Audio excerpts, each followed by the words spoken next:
जिसका नाम है लखनवी अंदाज। अब ये जो चैप्टर है ना बेटा, बहुत शानदार चैप्टर है और शानदार चैप्टर होने के साथ साथ भी हमें एक सीख भी देता है। विराजमान है, उनके साथ दो खीरे भी विराजमान है, ठीक है, यानी कि जिसको बोलते हैं ना ककड़ी, ठीक है, और चैप्टर 1 में लियत पर उतर आए हैं। नवाब साहब खीरे की एक फांक को लेकर होठों तक ले गए और जैसे ही नवाब साहब को डकार आ जाती है, लेखक आश्चर्य में पड़ जाता है कि यार इसने तो खीरा खाया नहीं, तब भी इसको डकार आ गई। नमस्कार प्यारे बच्चों, आप सभी का स्वागत है पीडब्ल्यू के ऑनलाइन भव्य मंच पर। मैं हूं सत्यम और मैं आपसे रूबरू हो रहा हूं हमारे समरी सीरीज के इस नए सेशन के अंतर्गत। प्यारे बच्चों, जैसा कि आप जानते हैं कि समरी सीरीज का उद्देश्य ही है चैप्टर्स को रिवाइज करते जाना और जो चीजें छूट जाती हैं उन्हें अच्छे तरीके से फिर से एक बार पुनः समझ लेना। तो बच्चों, आज के इस क्रम में हम बात करने वाले हैं एक और शानदार चैप्टर की, जिसका नाम है लखनवी अंदाज।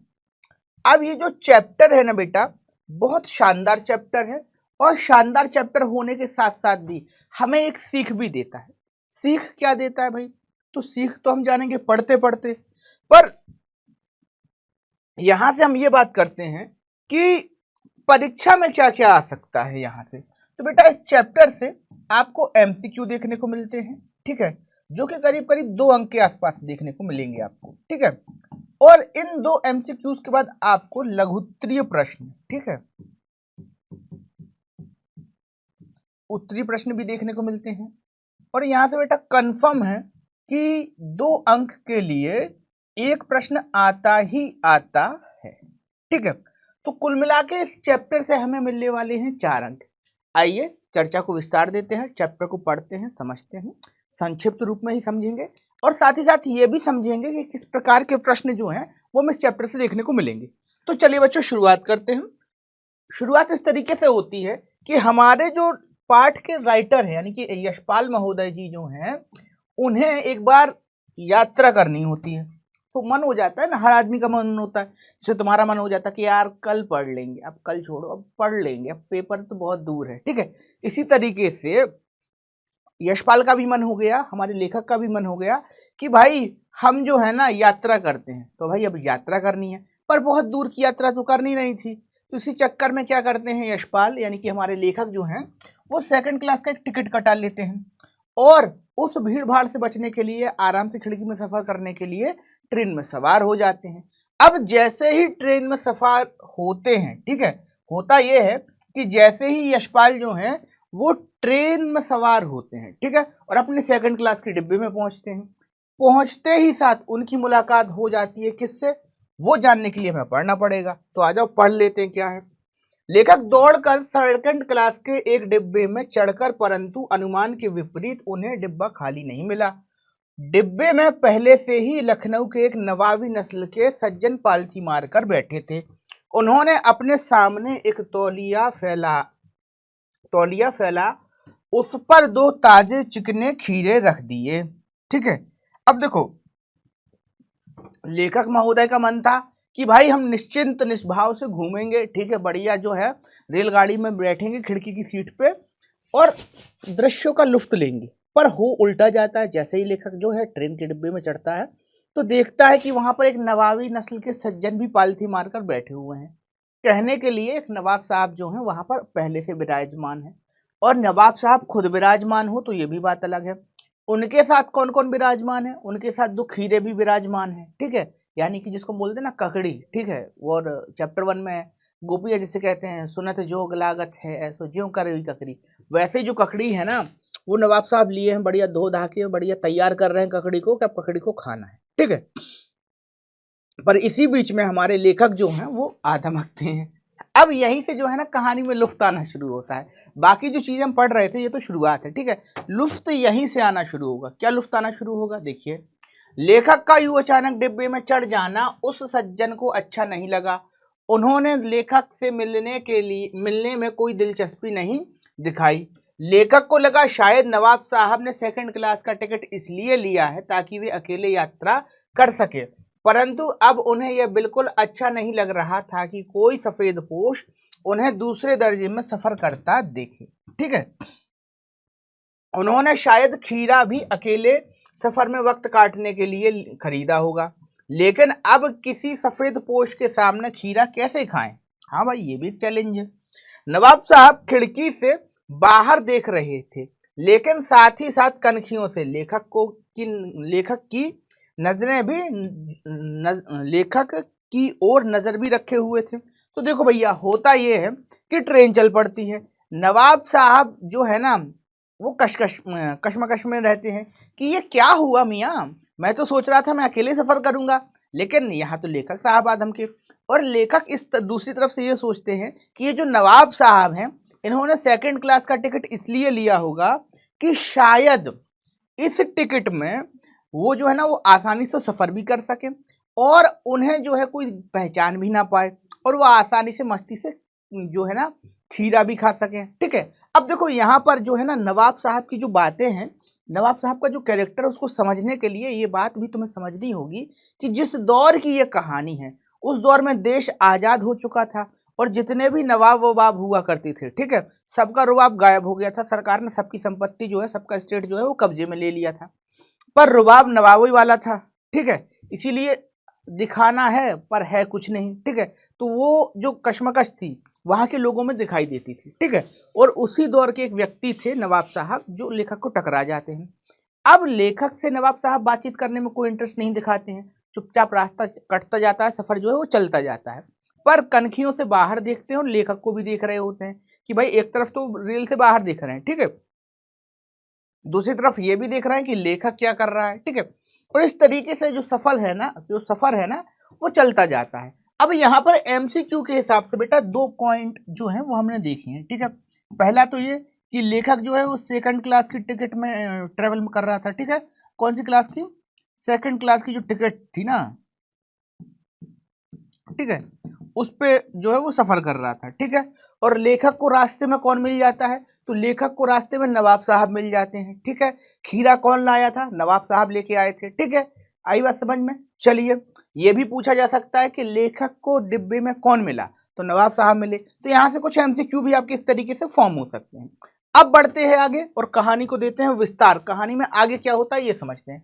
थोड़ी देर में अचानक ही नवाब साहब ने लेखक को देखते हुए खीरे का लुत्फ उठाने को कहा, लेकिन लेखक ने शुक्रिया बोला और खीरे के लिए मना कर दिया। नवाब साहब ने बहुत ढंग से खीरे को धोकर छीला, उसे काट कर फाकें बनाई और फिर उसमें जीरा, नमक, मिर्च बुरक कर तौलिए पर सजाते हुए खाने को तैयार किया। उन्होंने एक बार फिर से लेखक के खाने को कहा, परंतु लेखक ने पहली बार की तरह मना कर दिया। तो आत्मसम्मान बनाए रखने के लिए उन्होंने दूसरी बार भी पेट खराब होने का बहाना बनाया। लेखक ने मन ही मन सोचा कि मियाँ रईस बनते हैं। क्या बनते हैं मियाँ? रईस बनते हैं। लेकिन फिर भी लोगों की नजर से बच सकने के ख्याल में अपनी असलियत पर उतर आए हैं। नवाब साहब खीरे की एक फांक को लेकर होठों तक ले गए, फिर उसको सूंघा। खीरे की स्वाद के आनंद में उनकी पलकें मुंद गईं, मुंह में पानी आ गए, मुंह में पानी का घूंट गले से उतर गया। तभी नवाब साहब ने फांक को खिड़की से बाहर छोड़ दिया। इस प्रकार एक एक करके फांक को उठाकर सूंघते और बाहर फेंकते गए। ठीक है, सारे फाकों को फेंकने के बाद उन्होंने तौलिए से अपने हाथ और होठों को पोंछकर साफ किया। फिर नवाबी शान से लेखक की ओर देखा और इस नायाब करतब से थक कर लेट गए। अब देखो भैया, होता यह है कि नवाब साहब ठहरे नवाब साहब, और खीरा कहाँ खीरा ठहरा। फलों में भी उसकी गिनती जो है वो सबसे आखिरी में होती है कि अरे क्या खा रहे थे? खीरा खा रहे थे, ये तो सब खा लेते हैं। ठीक है भाई, ड्रैगन फ्रूट खाते तो मानते बहुत लजीज फ्रूट है अपने यहाँ का, आजकल इंडिया के अंदर उसका बड़ा क्रेज चल रहा है। ठीक है, कीवी खाते तब भी समझ में आता, लेकिन क्या खाया? खाया खीरा खाया। ठीक है, अब जब लेखक जो है ये देखता है कि नवाब साहब वैसे तो ऊपर से बहुत रईस बनते हैं, पर यहाँ हम सबकी नज़र से जो बचकर है ना, खीरा खा रहे हैं। नवाब साहब भी खीरे को निकालते हैं, बढ़िया नज़ाकत से धोते हैं, पोंछते हैं, साफ करते हैं, फिर उसको बड़ी नज़ाकत से काटते हैं और काटने के बाद उस पर नमक वो रखते हैं और फिर लेखक के सामने पेश करते हैं और कहते हैं लेखक से, मियाँ नोश फरमाइए। अब यहाँ पर नोश फरमाने का मतलब है कि भाई थोड़ा सा खा लीजिए, ठीक है। तो लेखक ये कह देते हैं, अरे नहीं नहीं नवाब साहब रहने दीजिए, अब हम क्या ही खाएंगे, ठीक है। तो नवाब साहब भाई एक बार हो जाता है, ठीक है। फिर कुछ देर बाद नवाब साहब फिर पूछते लेखक से कि अरे अब तो खा लीजिए, अब तो समय भी थोड़ा आगे हो चुका है। लेखक फिर मना कर देता है क्योंकि स्वाभिमान बनाए रखना है, ठीक है। और स्वाभिमान बनाने के क्रम में तीसरी बार भी जो है ना वो लेखक मना कर देता है। एक बार पूछते हैं, दो बार पूछते हैं, फिर तीसरी बार भी लेखक उन्हें मना ही कर देता है। यहाँ पर नवाब साहब क्या किया करते हैं कि वो जो है अब खीरा तो खाना ही है, ठीक है। तो खीरा खाने के चक्कर में क्या करते हैं नवाब साहब, खीरे को बढ़िया उठाते हैं, ऐसा सूंघते हैं, आहा मजा आ गया, और सूंघने के बाद ना इसको ट्रेन से बाहर फेंक देते हैं। फिर दूसरी फाँक उठाते हैं, फिर ऐसे ही सूंघते हैं खीरे को, आहा मजा आ गया, अब तो पेट भर गया, और एक ऐसा घूट गुटकते हैं कि भाई बहुत स्वादिष्ट है, और फिर उसको ऐसा फेंक देते हैं। ऐसे करते करते नवाब साहब जो है ना खीरे के सारे जो टुकड़े होते हैं उन्हें बाहर फेंक देते हैं। अब लेखक जो है ना ये सारा करतब देख रहा होता है और उसे मन ही मन बड़ी हंसी भी आ रही होती है, बड़ा ही आश्चर्य भी हो रहा होता है कि भाई ये क्या हुआ, ठीक है। जो हमारे लेखक महोदय थे वो सोच रहे होते हैं कि भाई ये क्या कर रहे हैं नवाब साहब, ये तो झूठी शान दिखाने के चक्कर में सारा जो है वो खीरा वेस्ट कर दिया इनने। अब देखो कहानी में आगे क्या होता है। तो नवाब साहब जो अपना खीरा खाने का जो कर्तव्य है वो तो पूर्ण करके सो जाते हैं, पर उसके बाद देखो सही जो मैसेज है वो आता है। लेखक ने सोचा कि खीरे को देखकर सूंघकर भी पेट भरा सकता है। लेखक इस असमंजस में था कि तभी नवाब साहब ने डकार ली और बोले, खीरा होता है लजीज पर पेट पर बोझ डाल देता है। यह सुनकर लेखक ने सोचा कि जब खीरे के दर्शन मात्र और सुगंध से पेट भर जाने की डकार आ जाती है तो बिना विचार घटना और पात्रों के इच्छा मात्र से कई नई कहानियां बनाई जा सकती हैं। तो भैया देखो यहाँ पर लेखक विचार करता है नवाब साहब के कर्तव्य को देखकर कि बताओ कैसा आदमी है, सूंघ कर और देखकर इसका पेट भर रहा है, और यही सोच रहा होता है कि सच में पेट भरा होगा कि ये ढोंग कर रहा है, कुछ तो बात है। इसी क्रम में क्या होता है बेटा कि नवाब साहब को डकार आ जाती है। क्या जाती है? नवाब साहब को डकार। और जैसे ही नवाब साहब को डकार आ जाती है लेखक आश्चर्य में पड़ जाता है कि यार इसने तो खीरा खाया नहीं तब भी इसको डकार आ गई, तो क्या मैं भी बिना कुछ कहे, मतलब बिना कुछ सच्चाई के, बिना कोई तथ्य के कोई अच्छी सी कहानी लिख सकता हूँ, ठीक है।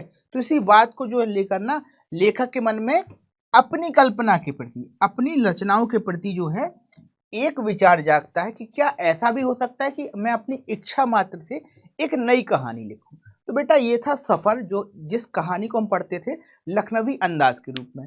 अब बेटा जी आगे की बात करते हैं यहाँ से प्रश्न चर्चा की, ठीक है, कि कौन कौन से ऐसे प्रश्न हैं जो पूछे जा सकते हैं। तो देखो बेटा यहाँ से ना एमसीक्यू तो पूछे ही जाना है, ठीक है। एमसीक्यू के लिए आप एक काम ये कर सकते हैं कि जितने भी छोटी छोटी चीजें हैं, जितने भी बारीक कॉन्सेप्ट है जिसको माइक्रो कॉन्सेप्ट कहते हैं, जैसे लेखक ने कौन से क्लास की टिकट ली है, ठीक है, लेखक कहाँ यात्रा करना चाहता था, लेखक को कौन मिला, ये तमाम तरीके के जो छोटे छोटे कॉन्सेप्ट है, कहानी की जो छोटी छोटी बातें हैं, उन बातों को आप जो है एमसीक्यू के तहत पढ़ सकते हैं। उनको सॉल्व वहीं से करना पड़ेगा, एमसीक्यू वहीं से बनता है, ठीक है। फिर बात करते हैं प्रश्न की, ठीक है, क्योंकि यहाँ से प्रश्न बनते हैं। और कैसे प्रश्न बनते हैं? लघुत्तरीय प्रश्न बनते हैं। तो लघुत्तरीय प्रश्न बेटा हमेशा एक बात याद रखना, जितनी अवधारणाएं होंगी, कितनी होंगी? अवधारणाएं, अवधारणा जिसको हम कॉन्सेप्ट कहते हैं, या घटनाएं होंगी, क्या होगी? घटना। और घटना के साथ साथ संदेश या उद्देश्य, उद्देश्य।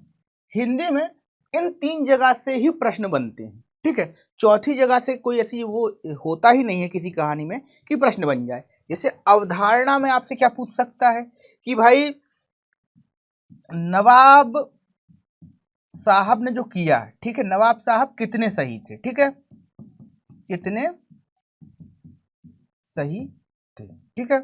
क्योंकि कहानी का जो मुख्य तर्क है वो इस चीज को लेकर है कि क्या ढोंग करना या दिखावा करना उचित है, ठीक है, अपने बड़े होने का जो दिखावा करना है वो उचित है, ठीक है। तो ये एक बात है, ठीक है। यहां से प्रश्न आ सकते हैं। घटनाएं आपसे पूछी जा सकती हैं, ठीक है। घटनाओं के अंदर कौन कौन सी घटनाएं घटी थी, ठीक है। तो सबसे पहले लेखक क्या करता है? लेखक ट्रेन पकड़ता है। क्या करता है? ट्रेन पकड़ता है, ठीक है। उसके बाद क्या होता है, नवाब साहब से मुलाकात होती है। किससे मुलाकात हो रही है, नवाब साहब से, ठीक है, से मुलाकात, ठीक है। फिर खीरे का किस्सा, ठीक है, खीरा। और उसके बाद क्या होता है, ठीक है, फिर डकार आ जाती है, किसको, नवाब साहब को, ठीक है, डकार आती है। और क्या होता है, और लेखक विचार करता है, क्या करता है, लेखक विचार करता है, ठीक है। तो यहां से कुछ प्रश्न आपको देखने को मिल सकते हैं और इसी पैटर्न पे बेटा प्रश्न जो है वो परीक्षा में आपसे पूछे जाते हैं, ठीक है। तो ये था बेटा हमारा आज का सेशन, जहां हमने पढ़ी थी कहानी लखनवी अंदाज। मिलते हैं अगले सेशन में, तब तक के लिए बने रहिए पीडब्ल्यू परिवार के साथ। धन्यवाद।